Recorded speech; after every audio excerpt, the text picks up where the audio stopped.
The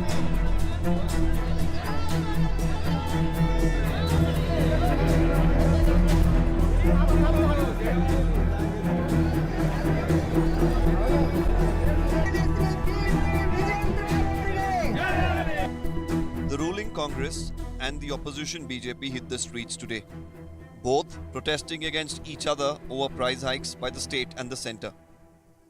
You see how much there is no space for all of them to sit. That is the pain they all are facing on the price rise. Meanwhile, the BJP is organizing a Jan Akrosh Yatra in Bhagalpur. They have to do it against the BJP itself because all the price rise is due only because of the BJP's price rise. We have entered into second phase of Jan Akrosh Yatra. Common man are upset with the frequent price hikes on essential commodities by Siddaramaiah government. So overall people are fed up with this Congress government, Siddaramaiah government. So quite naturally our Jan Akrosh Yatra is getting very good response across the state. For the citizens, however, there seems to be only political noise and no relief from increase in prices of milk, water, electricity and diesel by the state government and LPG from the centre, which has not tamed fuel prices either.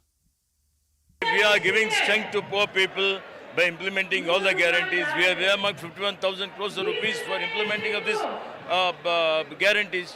So that whatever best we can do from our side, we have been doing it.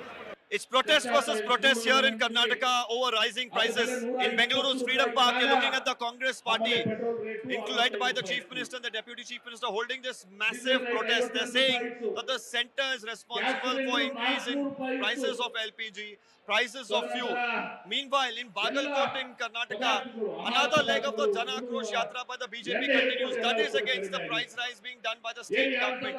But even as both the major political parties, the Congress and the BJP, protest over price rise, where is the relief for the common man is the big question. When asked, the Congress party claims they are at least giving freebies, they are at least giving the schemes, the Congress guarantees to the people. But the BJP in turn, despite the fact that they can reduce fuel prices, they can reduce LPG prices, aren't giving any relief.